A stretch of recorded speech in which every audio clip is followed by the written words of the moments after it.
Mike Gilman has almost 25 years of industry experience. He's the founder of the Men's Grooming Lounge, and he is the first men's grooming e-commerce site, and also led the charge in men's grooming spaces that are now so popular today. And now he has a location in Virginia, and he has his own product line for men's grooming. Today, we're going to hear how he built his business, where he's at now, and what we have to expect from him in the future. Welcome back to the Hairdresser Strong Show. My name is Robert Hughes, and I am your host. And today I'm with Mike Gilman. How you doing today, Mike?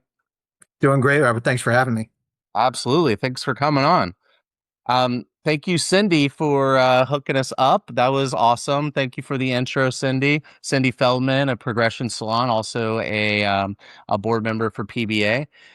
Uh, I also I think I shared this with you, but I also had a Yeah. backstory because I got exposed to your brand when I was coming up in the industry. I Yeah. was very new. I was like kind of maybe only on the floor for not that long.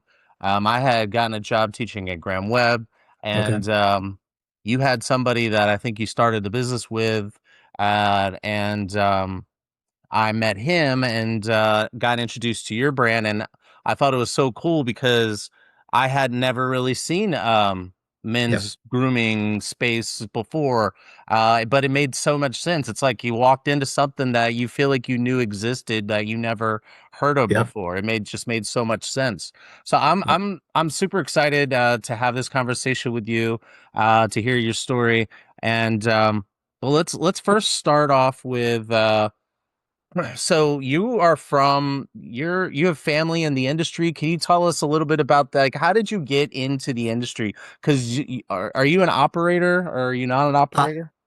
I am not. I am not a hairdresser. I wish I had the talent to do it, being honest. My brain doesn't work that way. I've tried. I wish I could. I just can't do it. But I'm lucky enough to run a company that has plenty of people who do it much better than I could. Um, Nice, awesome. but growing up in the industry, I didn't really work in the industry until we started Grooming Lounge, but I had grown up, at the dinner table and working trade shows during the summer. My grandfather had started a company called Davidson Beauty Supply, um, probably 80 years ago now.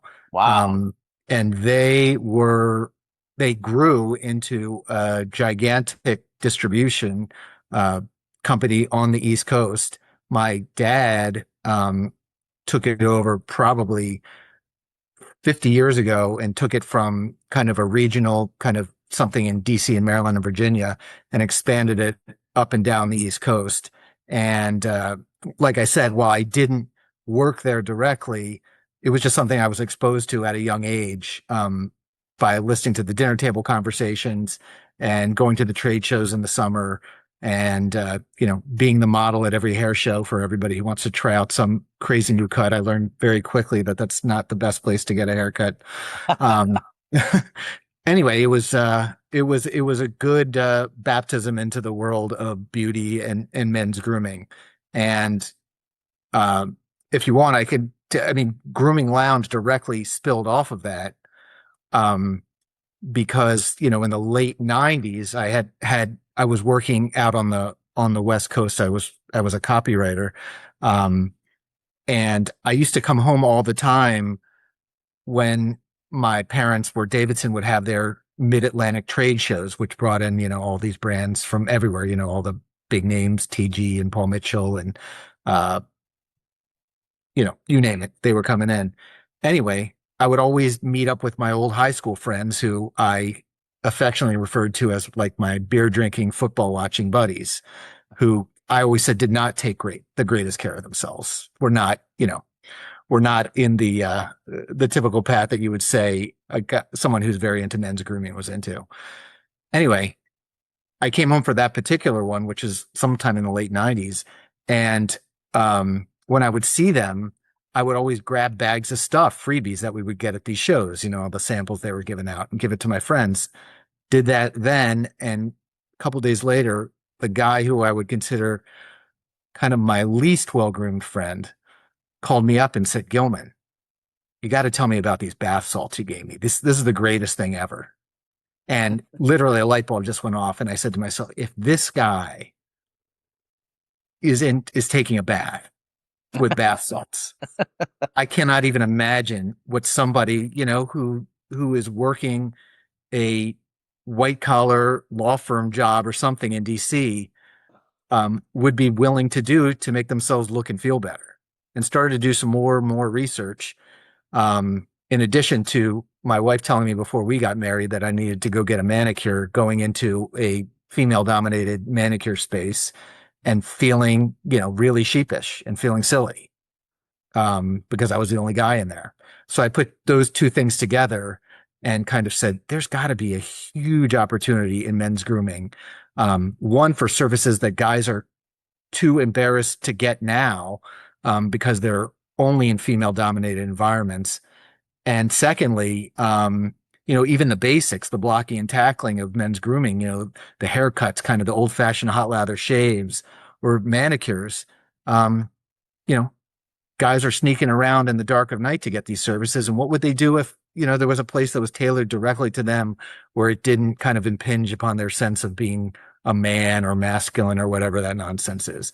And so with that, we kind of said, hey, this is a home run, really focusing on the men's grooming category, both in opening a destination where guys can get this done, barbershop and upscale spa, but also there was nothing online where men could kind of get the products that they wanted or the solutions to the issues that they had, from the comfort of their own home. And a lot of these guys didn't want to get stuff. We used to always say, if a guy has big bags under his eyes, especially in, the year 2000, 2001, he does, or his hair's thinning. He doesn't want to go to the woman behind the counter and say, hey, what do you got for these bags on my eyes or for my bald spot? And so we thought, wow, like what an opportunity. If you could do that online, in the comfort of your own home and order that stuff and get it delivered and nobody knows the difference, that would be a win-win. So those were the two things we set out to do, to create a website where guys could get the products they need. And then we really wanted to open a shop too, where guys could get the services that they wanted in an environment that made them feel good. So, so let's go back a little bit. Yeah.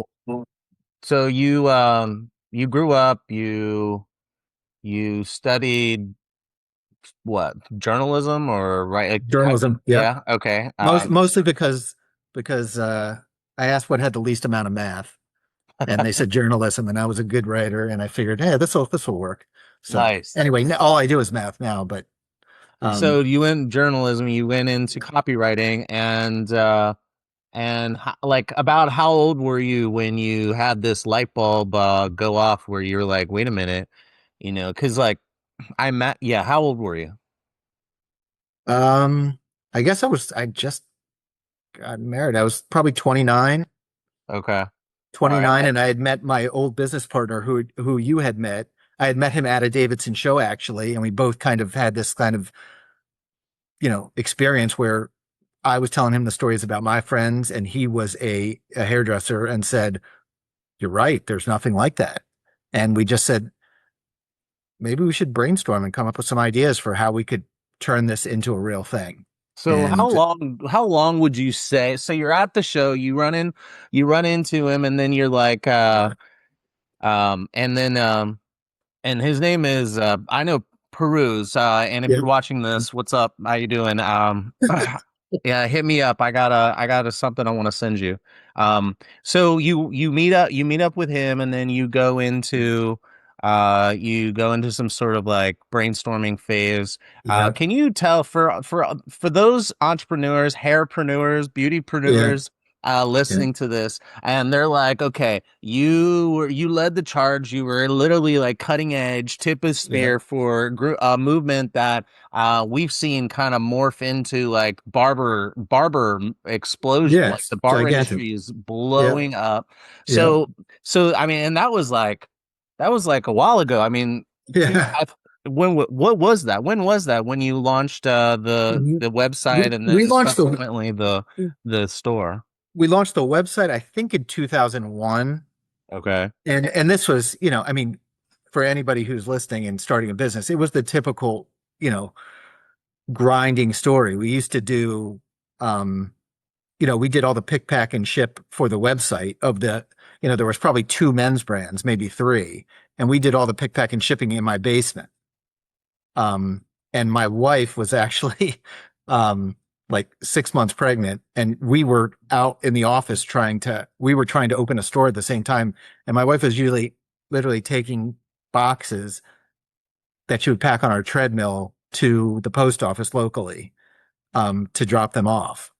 Um, but it was that typical story. We just, when we thought it was an idea, we kept meeting, and I think we would meet somewhere in Virginia. We met at like diners or at his apartment, and we'd just sit down and say, well, what is this? What does this look like? What do men want? And, we sketched out this massive thing of, being this solution source for men's grooming, because what we realized at the time was it might be a little different nowadays, but back then, you could barely get guys to talk about it. So we didn't want to talk about products or scents or anything. You just wanted to talk about, how do I get a solution to this problem that I have? My problem being, I sweat too much. What's the deodorant I need to use? I don't smell great. What's the body wash I use? My hair's thinning. What's a shampoo that blocks DHT? My shaves are terrible. I break out every time I shave. What's a solution for that? So we weren't really basing it on, the fluff, the ingredient list, any of that kind of stuff. It was very male focused, hardware store like problem solution, whether both online and then eventually in the store was the same thing. And it just evolved. And you don't realize how much you don't know until you look back. You look back 20 years, we would have done probably everything different, but we wouldn't have learned all these lessons if we didn't grind and make every mistake possible along the way. So, you launched the website, and can you tell us a little bit about like going from website to store?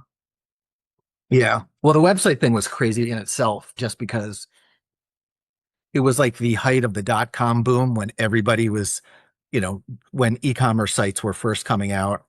And, we didn't know what we were doing. So we went to all these big companies. Most of them were in Northern Virginia, who were launching these, they had these web or e-commerce companies, and people were saying to us, oh yeah, we can totally do it. It's a great idea. That'll be $600,000. This is in 2001, or that'll be $1 million. We're going to do it. And that was obviously not in our range. We hadn't raised money or anything. So we went and somehow found Yahoo used to have Yahoo stores. So we built our website for $3,500. I remember us both like pitching in the money to start it for $3,500. And then we had to get the products. So we were doing that. Most of the website was content. We were very into educating guys, because we figured guys know nothing about grooming, because all of our friends didn't know anything about grooming. So it was heavy on products, at least the products that were available then. There was like 3 men's brands, and it was very, very heavy on education. So in order to build up the site and use when we wanted to open the store, we researched everything, talking to anybody and anybody we knew who was in kind of the men's grooming space or the beauty space about how to take care of men's skin or shave or whatever. And we had articles like Grooming for Dummies is basically what we called it, from shaving to skincare to whatever it is. So we had all that going on. And at the same time, like you said, we knew a store would be an absolute home run, because there was nothing like it. We had gone to New York. In New York, there used to be an art of shaving store. There used to be everywhere, but there were all these art of shaving stores. They had one. It was just like a 1 or 2 chair barbershop where they did haircuts and shaves. We went up there, got a shave, and then Peruz and I went over um, to Europe, because we were like, you know what, men's grooming is much more mainstream over there. And why don't we go to some of these barbershops that are the oldest barbershops in the world, literally the oldest barbershops in the world. Like there was one called, there's a True Fit and Hill barbershop. There was one called, not Casual Waste. I don't know what it is, but these were barbershops that have been around for over 100 years. Um, and so we went over there and got shaves and haircuts and just saw the experience over there and said, yeah, that's what we want. We want to bring a lot of that back, but infuse it with some of the modern stuff. Don't make it stodgy and old. So we did all that. And then, we had all our ideas in line of exactly what we want to do. Super high end, great technical service, great customer service. Um, But the big problem was we went and pitched it to landlord. We knew DC would be a great spot. We were both local, and we knew that DC was, a prime location for that, especially like something right downtown because it's kind of the epicenter, main and main of lawyers, lobbyists, some finance guys, all the guys who we thought would um, have a liking to this stuff. But we couldn't, no one wanted to give us a spot. I mean, I remember going to each and every spot and saying, to landlord, here's our business plan. We really want to open this men's grooming shop. It's going to be 1,800 square feet. We want to put it right here. Here's what we're going to do. And I can't tell you the amount of landlords at the time who said, that's hilarious. Like, that's a great idea. But guys aren't paying, guys aren't paying $50 for a haircut now. They're not going to do it. Or like, what guy is going to get a manicure on a Tuesday? Or what guys get coming in for waxing? Like, great idea, good for you, but like not in our space. And this went on for months and months and months. And finally, we found a landlord that was right on L Street, and they said, this sounds great. Put up your houses as collateral in case you think out on the rent, and you got a deal. So we did, and went into the process of building this store from scratch and this concept from scratch, and lots of bumps along the way. But it was it was a great experience, and it took off from day one. It was a home run because it was something new and different. And my background was in marketing and PR, and this was just like a softball for getting press in that time because hey, here's a place where guys can go and pamper themselves. That's all you had to say. And, Right. we were in the front page of the Post business section and on every news station. Here's a place a guy can go get his back waxed on a Wednesday before he goes to the beach for the weekend. And so all that kind of stuff just, you know, funneled in, and it was awesome. It was just a great launch. Nice. That's awesome. So having that having that really, I guess you were probably the first in this area in the DMV, as far as I know. Because I had heard of Absolutely. Art of Shave. So like so you did have like that first mover advantage where you could like leverage the well, and not only was it a first mover, it was like this thing that people were like doubting. It kind of reminds me of the founder's story of Airbnb, where Yeah. everyone was telling them that no one's going to pay to sleep on your couch, and Right. and so Right. and look at Airbnb now. That's all. Yeah. So you mentioned earlier, like They're probably uh, saying the same about us. yeah, Airbnb. yeah, that Yeah. yeah, exactly. So tell me about you said you learned a bunch of lessons along the way up at this. So you're all the way up to the store. The first location is open. Yep. Your e-commerce business is booming, and Yeah. tell us like what lessons you had learned up to this point. For those entrepreneurs out there. Yeah. Well, so many. I mean, it's you know, you don't know it at the time, but I think not knowing a lot is probably the best thing because we weren't scared because we didn't know all the things that could go wrong. So being kind of naive to how much it takes, I think if we put everything into a basket of what it would take to build a business, a multi-pronged business, you would never have done it. But just kind of being young and dumb and naive, you think, oh, we can do this and we'll figure it out as we go. Um, so, but I think the big lessons that we learned, and it took us a couple years because the first couple years of business, both online and in the store, I'm not saying it was such smooth sailing, but it was, we just had such a critical mass because of the press we were able to get and kind of just the newness and being the only game in town, both online and in the shop, that it was relatively smooth. Um, I think the biggest lesson that we learned is, about people in terms of hiring the right people, training the right people, and only having people that are kind of aligned with what you want to do. And I'm not saying that we didn't have that. I'm just saying we were so excited to be in business, and we probably accepted a lot of behavior and things that weren't up to the level that we wanted because we just wanted to have a critical mass of people to serve the guests and clientele that we had coming in, whether that's, what we would accept from ourselves or people who would work kind of in the management or our technicians or anything like that. Um, I think we definitely would have been choosier and held people to a higher standard, even though our standard was pretty high.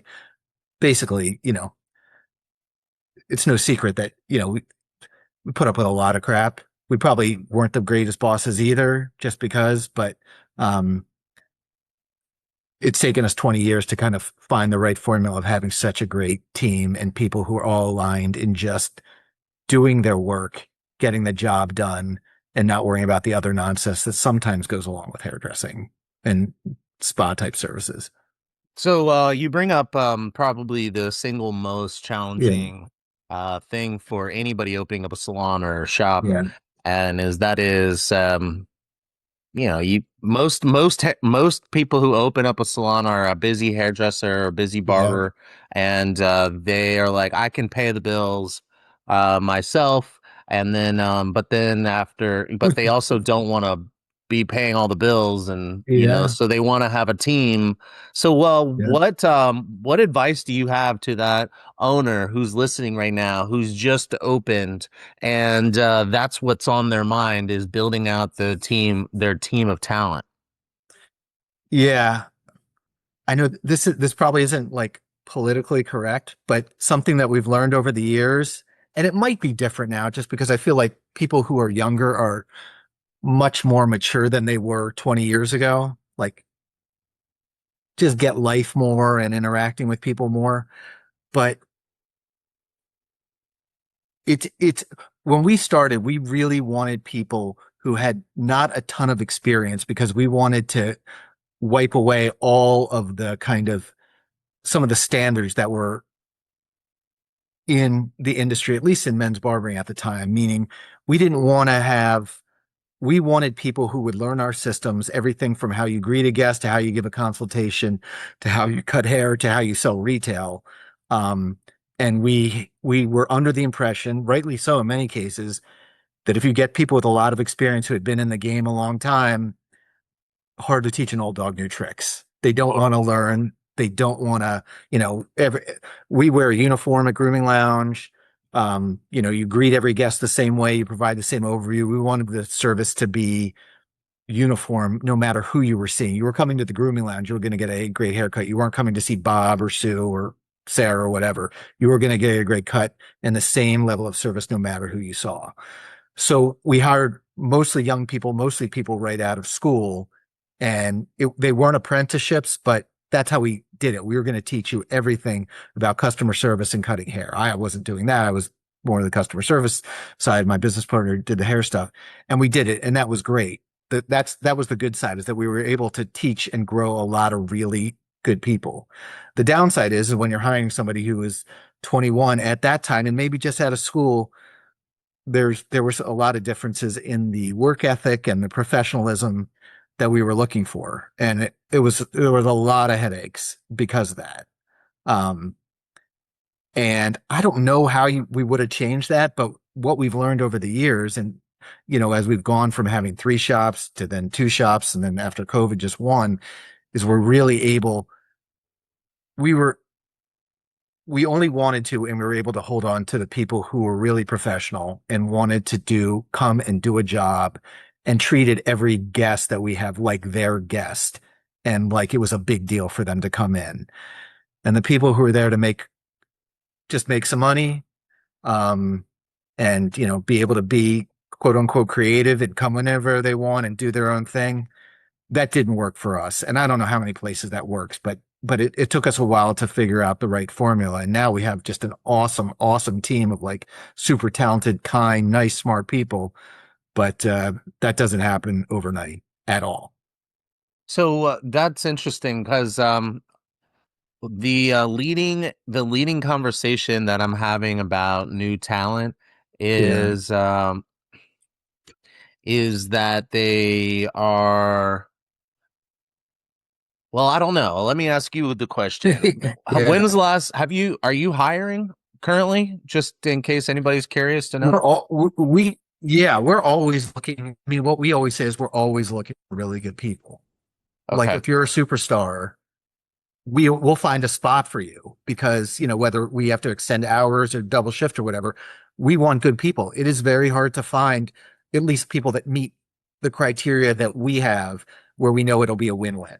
So we have a lot of problems. And I think the other thing, which you know a lot more about than me, is back in the day, up until 2010s or so, I feel like there were a lot of schools and there was a lot of people coming out of school, and there might still be. I just don't know because we're not in that space so much anymore. But I don't know where you go to really recruit people. I really don't know. It would be great if I did know. Maybe you can give me the secret formula. Well, I asked because what we've discovered is that new talent wants they do want flexibility in Yeah, their schedule. Working what is considered full time from back in the day. 5 days a week. That's a no. 4 days a week is seems to yeah, be kind of a standard. Even 3 days a week. But I don't know what. How do you think about the current vibe of like work? Because I feel like it's changed and you kind of brought it up, and I'm so yeah, curious because some of the things you said lead me to wonder, well, how do you think about work ethic in general from your experience? I mean, clearly you have a good team, yeah, and so that's not going to be like the comparison angle. It's going to be more yeah, of like, what's your experience when you do hire somebody, and what is that attrition like from new hires until they become a core team member, and then you feel like they're one of the crew, and like, yeah. can you speak to any of that? Yeah. I mean, I think I can't really paint with like a broad brush anymore. Um, when whether it's across like people that we've had working in marketing for our website or people in the shop, it's really person by person. Um, and you don't necessarily know it. It's not something that I think it's more like you almost have to have work with somebody for 2 or 3 months before you can really do it. You can never see that in an interview. It never comes out, Yeah. we always say, nobody's better than they are at their interview. So, whether, we've had interviews for people to work, um, you know, on our website, graphic designers and other things like that, or people in the store. And if somebody shows up late to that interview, even if it's virtual, um, we kind of have like, that's a no for us Right. because you're never going to be better than the day of your interview, or the first day or the first week of your work. So it's really person by person. It's hard to, I know there's a lot of good people out there. We have had a hard time finding them. And when we find them, we do obviously everything that we can to keep them happy and engaged and learning and reaching their goals and stuff like that. But it is I know they're out there. It's just very hard for us to find great people. We have them now, but uh, I don't feel like there's so many floating out there that are kind of matched and say, oh, I want to work at a super professional place like Grooming Lounge who runs their business like a business instead of like, um, we always say we don't have a drama department because like it just doesn't work. We just want to have people come in and do their jobs like professionals. And um, I think it takes a while for everybody to get to that space in their life. I mean, I don't think when I was 23 years old, I wasn't a great employee. Just didn't have the life experience or understand what it took. I mean, I think back about things that I would have said to, my direct reporter then when I was writing or working in a marketing firm, and it's horrifying. So, there's a level of maturity that you get. There's some young people who are, wise beyond their years and get it, been brought up in that kind of environment. Um, but there's also a lot that, need to learn some life lessons to get Yeah, themselves there. I think this is making me think, well, we should put together like Yeah. get you with maybe some of the other local folks who Yeah. are hiring, and like have this cult. I feel like this is a separate conversation because Yeah. like I want to keep going and asking questions, but I want to Yeah. I want to make sure we get back to Sure. your story. So I guess just to kind of like tie this one off is what I'm hearing you say is some, and correct me if I'm wrong, Yep. advice to a person who is open up a salon and doesn't have a team, or maybe their team isn't as big as they need it to get to the point Yeah. where they want to be, wherever that is. It sounds like you're saying high always make room for superstars. And I guess that definition is subjective Yeah. to the person hiring. Yeah. And then, but also consider training people from zero. Just know that you might have maybe, and you didn't say this. I'm Yeah. building on what you said. Maybe Yeah. plan on having a little bit of turnover because they're newer, and I don't know. Is that a tight wrap up? Absolutely. I mean, I think you got to try to get, you know, you got to kiss a lot of frogs to find the great ones. Right. And people, the great people show themselves through talent and dedication stuff always shows through. So, yeah, I mean, I think the idea that the thing that you said about getting, it would be great for people who are coming out, whether it's in this line of business or in anything. There's like, should be like a 10 immutable laws of just like the absolute basics for interviewing for any job. Right. Like don't respond to a job post with like 8 million typos on your resume. You know, get there on time. Be will, listen first, talk second. All the basic things that we know from doing this a long time. But when you're young, you just you a lot of people aren't aware of. Totally. Okay, cool.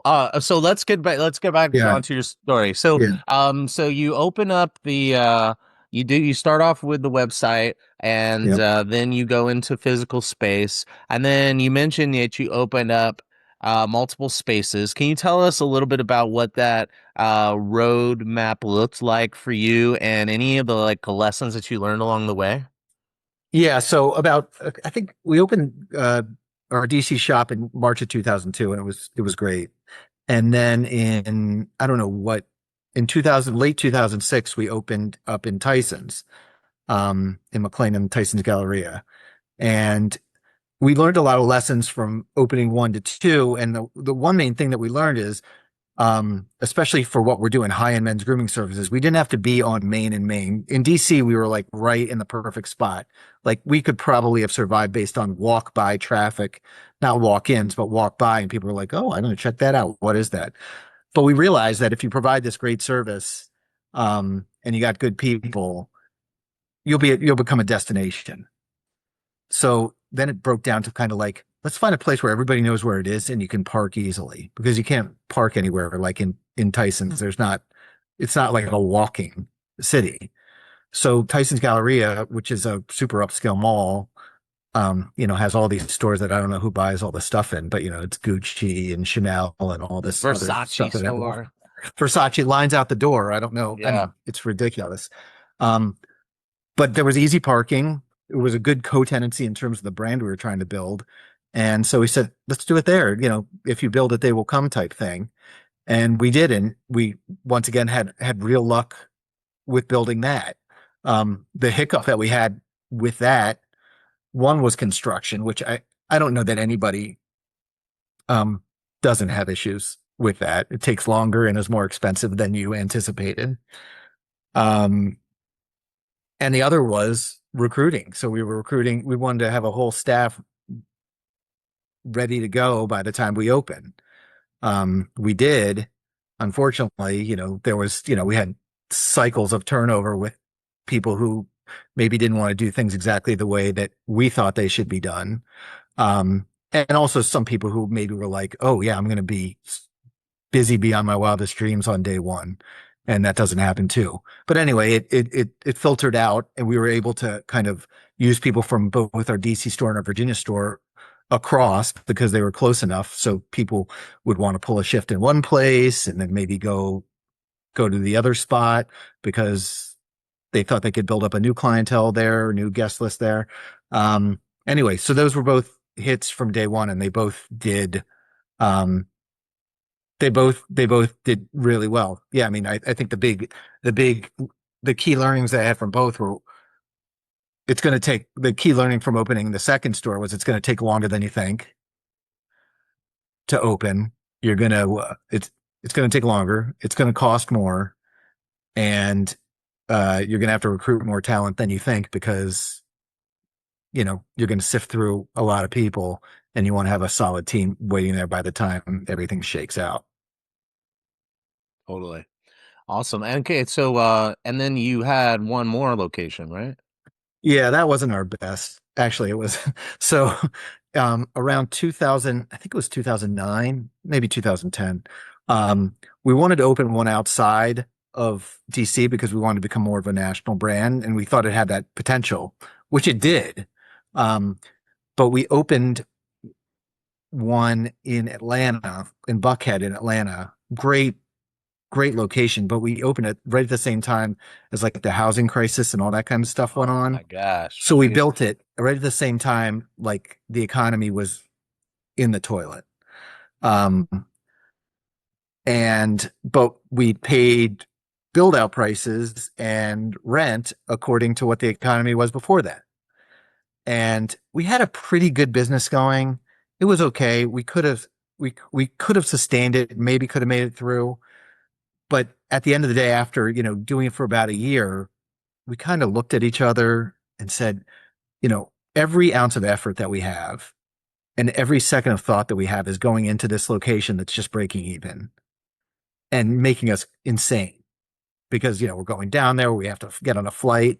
Um, and would we rather keep this going or would we rather just focus on these shops that we have up here in our online sales and our product manufacturing business and not make ourselves nuts? And it was a hard decision, but we finally pulled the plug after about, I think, 18 months or so.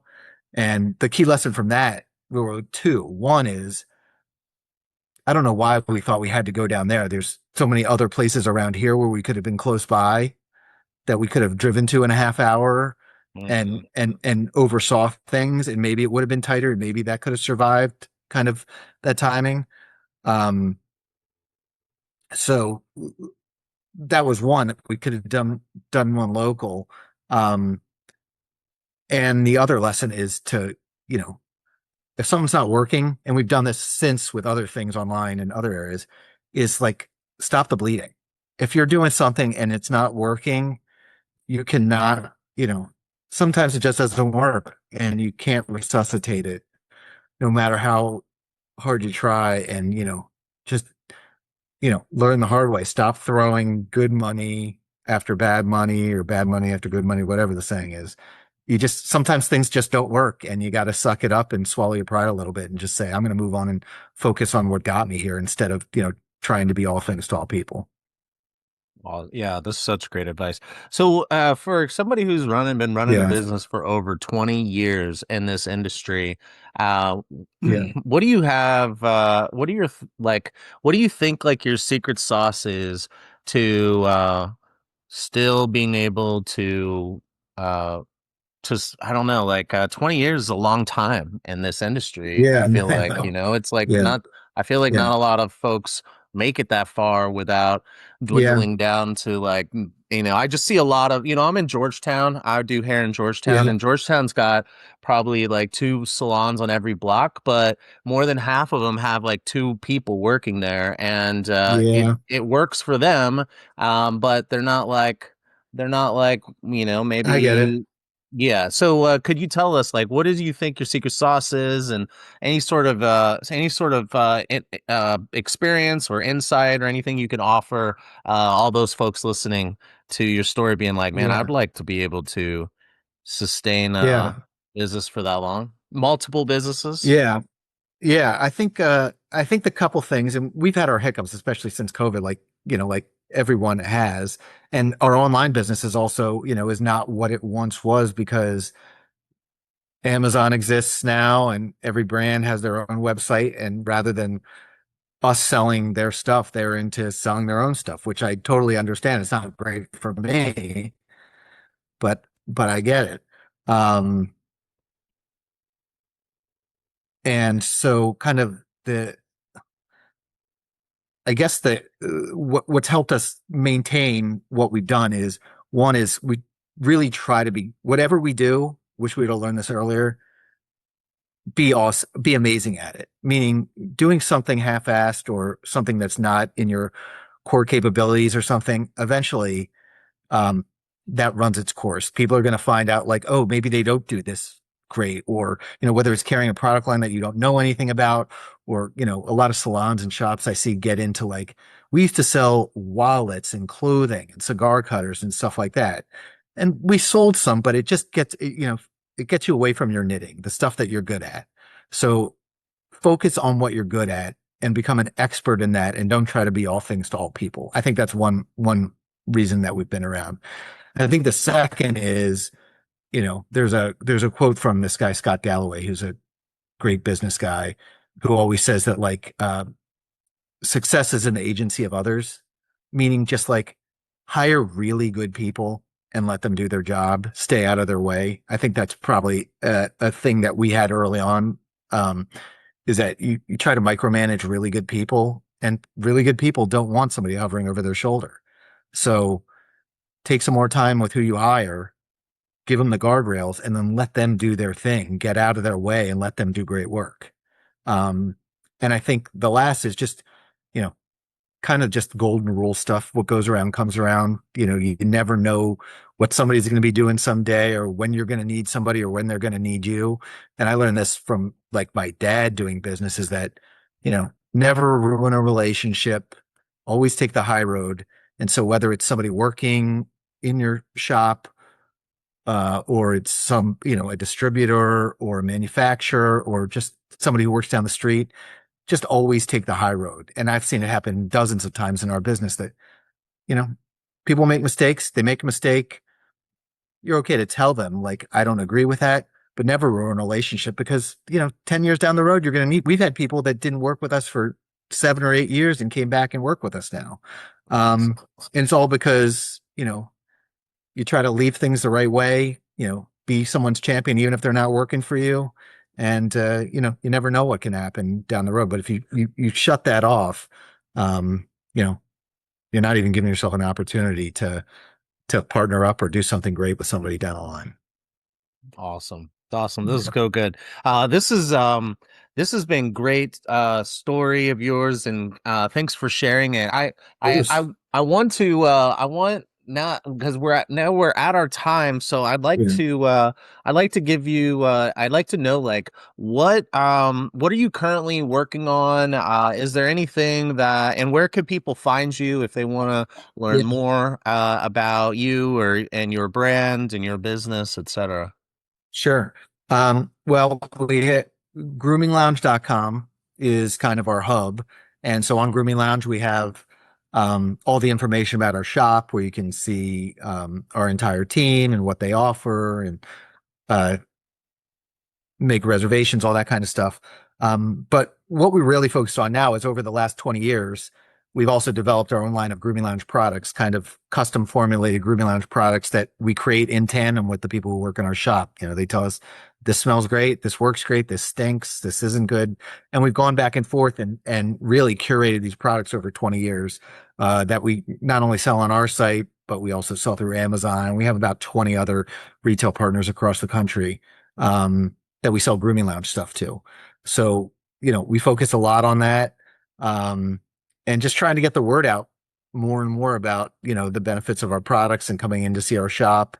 Um, and yeah, we're always looking for good people too. If you got any really good people who want to have a great career, not just a job, we're always looking for them too. And they can reach out to um, I'm Mike at groominglounge.com, or info at groominglounge.com, and you can ask us any question. Even if we're not the right fit, we probably know somebody who is for someone. So um, yeah.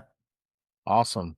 Awesome. Cool. Thanks. Well, is there any last thing you'd like to say as we sign up? I mean, I think you did a great job Yeah. just before wrapping it up. Yeah. But I just want to say, if there's anything that you'd like to share with the audience, or sign off as we wrap up here, now's the time.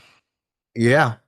Well, I think we'll have a whole nother session talking about how you got such good hair. How'd you maintain your hair and Oh keep well, it? I started taking minoxidil uh Yeah. recently because my receding hairline is getting Yeah, it pretty intense happens. there. But It yeah, happens. I don't know. I just it's funny because like until I discovered this one product my Yeah. whole life, like I knew I had wavy hair, but I didn't know I had Yeah. as curly as it Yeah. is. So What's the product? it's called Design Me. Mhm.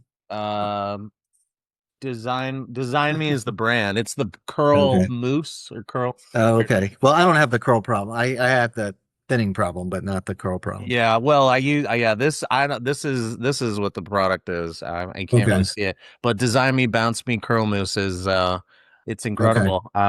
So yeah, I yeah, that's my hair.